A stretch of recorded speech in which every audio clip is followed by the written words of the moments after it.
All right, now we're going to go on the phone to Jamal Khashoggi, who is a Saudi writer, general manager and close to the royal family, currently general manager of Al Arab TV, that is owned by Prince Al Walid bin Talal. And thanks for being with us. Can you tell us how Saudis are going to react to this news? One imagines it's not a major surprise.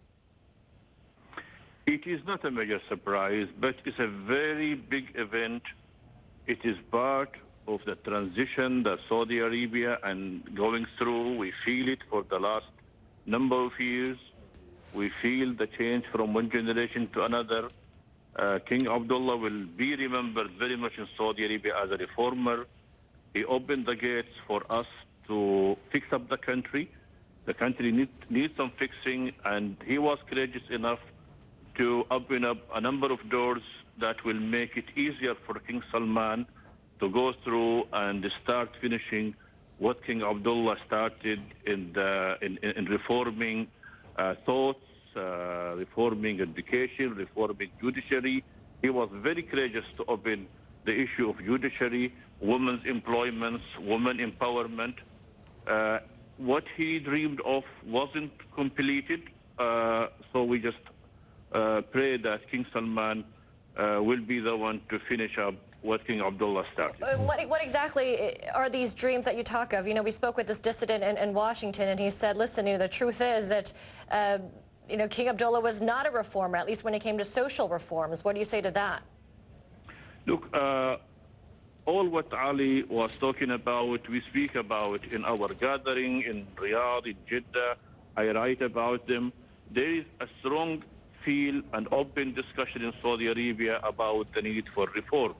We even discussed that with the king himself a number of times, because we as journalists, we were a frequent visitor to him. He enjoyed conversing with us and talking openly with us.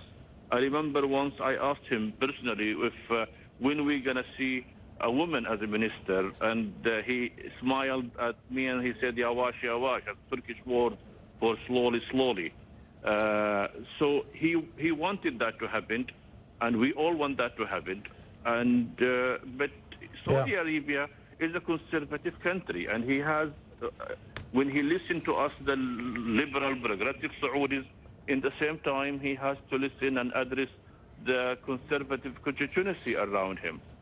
So what is he? I mean, it's interesting. A couple of things you said. Shway, slow on the reforms when it comes to that. But I mean, the reality is, and again, it's outsiders looking in.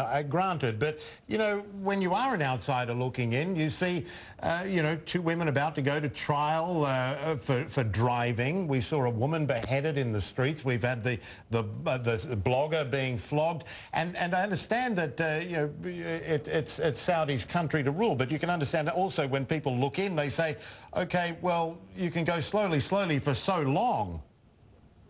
You're right, but he also has to address the local inside the country. While there is a pressure from outside, there is also pressure from his conservative constituency. And yes, I agree with you with those incidents that took place, which really embarrass us in Saudi Arabia. We have a conservative clergy who dictate certain understanding of religion on us, and we want to open up and have more transparent, more open-minded Islam. Even King Abdullah once, he surprised all of us when he said to the ulama, to the scholars who were in a gathering about 6 months before his passing, that he spoke harshly that you are not doing your job. You must be more courageous into address a reformed version of religion. What would happen if reforms went too fast? What would happen if the King of Saudi Arabia pushed it too hard and the conservatives didn't like it? What would be the result? He's a politician. To me, as a writer, I would like him to go as fast as I want. But to him, he has to balance between my wish and the others' wishes. What would happen we have a conservative elements in Saudi Arabia who were even willing to raise arms at the society and at the state. ISIS, Al-Qaeda, they are active in Saudi Arabia, and they are manifestation of this conservative elements in the society. Yeah, we need to push more for more reform in education to make the society more appreciative of the modern world. And he pushed for reforming education, but we have to admit we were slow at that, and we need to go further. The world is not going to wait for us, and the population is not going to wait. Problems are around us everywhere, and I'm sure the job of King Salman will be difficult. Yeah. Right. Jamal Khashoggi, General Manager, Al Arab TV, we really appreciate your input here. Thank you so much.